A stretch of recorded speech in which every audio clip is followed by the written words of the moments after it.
રાજકોટનો એક યુવાન બિહારના 3 લોકોને બોલાવે છે અને એટીએમ તોડીને તેમાંથી પૈસા કાઢવાનો પ્લાન બનાવે છે. સુરેન્દ્રનગરમાં એટીએમની રેકી કરે છે અને જ્યારે ચોરી કરવા માટે નીકળે છે ત્યારે જ સુરેન્દ્રનગર પોલીસનો રસ્તામાં જ ભેટો થઈ જાય છે. એટીએમમાંથી લૂંટ થાય તે પહેલાં જ આ ટોળકી છે તે જેલના સળિયા પાછળ ધકેલાઈ જાય છે અને મોટી લૂંટ થાય તે પહેલાં પોલીસ કેવી રીતે આરોપી સુધી પહોંચી ગઈ તેની વાત કરીશું આ વિડીયોમાં. વૈષ્ણવજન તો તેને કહીએ જે પીડ પરાઈ જાનાને રે. નમસ્કાર, નવજીવન ન્યૂઝમાં આપનું સ્વાગત છે. હું છું જયંત દાફડા.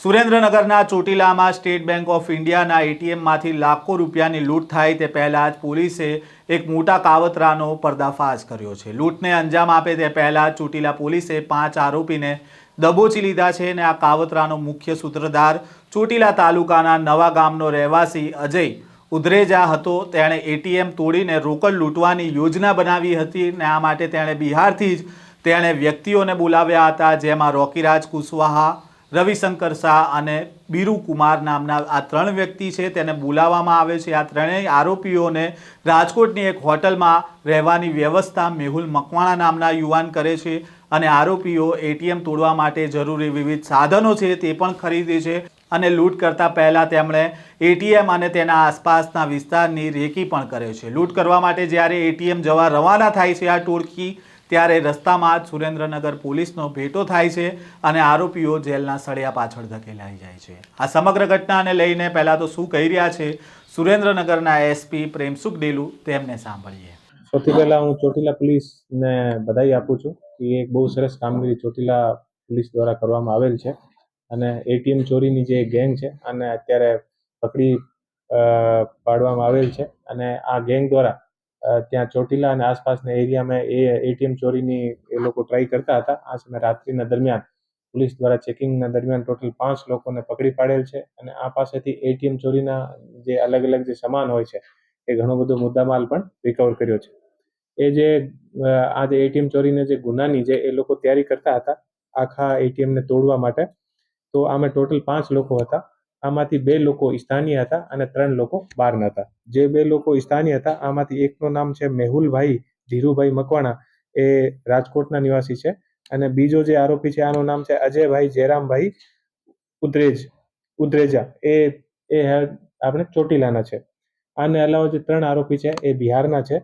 એકનું નામ રોકીરાજ સુરેશસિંહ કુશવા, બીજાનું નામ રવિશંકર રાજુ શાહ અને ત્રીજાનું નામ બીરુ કુમાર ચંદારામ. એ ટોટલ 3 આરોપી બિહારના છે. એ જે લોકો છે આમે જે અજય જયરામ જે છે ઉર્ફ અંકિત જયરામ, એ અજય પહેલા અમારે જે થાનગઢના એક ગુનાના અંદર જે નકલી જે નોટ હોય છે આ નકલી નોટના એક ગુનાનો એક આરોપી છે અને આ ઘણી વખત દિલ્હી અને બહાર ફરતો હોય છે. તો અજય ઉર્ફ અંકિત જે છે એ બીરુ કુમારના ત્યાં દિલ્હીમાં સંપર્કમાં આવ્યો અને બીરુ કુમાર સાથે એ લોકો મળીને અને આખો પ્લાન કર્યો અને આખો પ્લાન કરીને અને એ લોકો ત્યાં ચોટીલા અને આસપાસના એરિયામાં જે એસબીઆઈ અને બીજા બેંકના જે એટીએમ છે આ એટીએમને એ લોકો ટાર્ગેટ કરવાનો આનો પ્રયાસ હતો.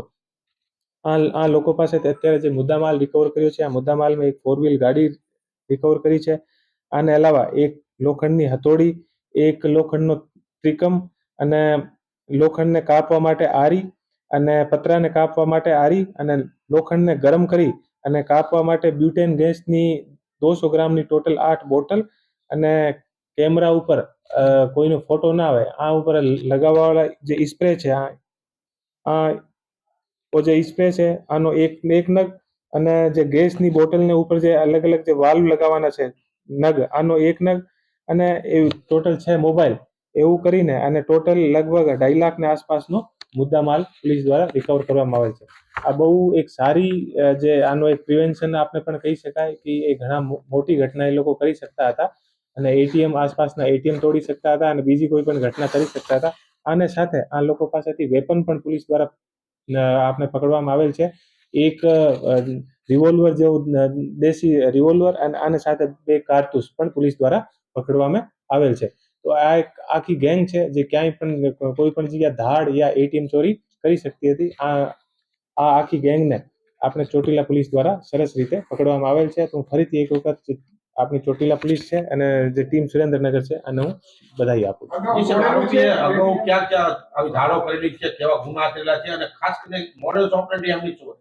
એ જે આરોપી મેં આપને કીધું કે ટોટલ જે 5 આરોપી છે આમાંથી જે એક અજય આરોપી જે છે આના ઉપર પહેલા આપણે સુરેન્દ્રનગર જિલ્લાના અંદર જે આપણે જે ચલની નોટ હોય છે એ ખોટા ચલની નોટનો ગુનો આના ઉપર દાખલ થયેલો છે અને આને અલાવા જે બીજા આરોપી જે છે એ બહારના છે તો આને પણ અમે જે ICGS અને જે બીજા પોર્ટલ છે આ ઉપર સર્ચ કરીને અને આ લોકોનો શું ગુનાહિત ઇતિહાસ છે એ બધું અમે લોકો જોઈ રહ્યા છીએ. આરોપીઓ એટીએમમાં લૂંટ કરવાના કાવતરાને અંજામ આપે તે પહેલાં જ પોલીસ છે તે આ પાંચેય આ લોકોને દબોચી લે છે. પોલીસ આરોપી પાસેથી હથોડી, કટર જેવા સાધનો ઉપરાંત એક તમંચો અને જીવતા કારતૂસ છે તે મળી આવે છે. 6 મોબાઈલ ફોન, એક કાર સહિતને 2,60,000નો મુદ્દામાલ છે તે જપ્ત કરે છે અને પોલીસ તપાસમાં સામે આવે છે કે અંકિતને 8 લાખ રૂપિયાનું દેવું થઈ ગયું હતું અને તેણે બિહારના 3 લોકોનો સંપર્ક કર્યો. તેમાં તેણે એટીએમમાં લૂંટ કરવાનો પ્લાન બનાવ્યો અને પછી એટીએમના લૂંટ કરવા માટે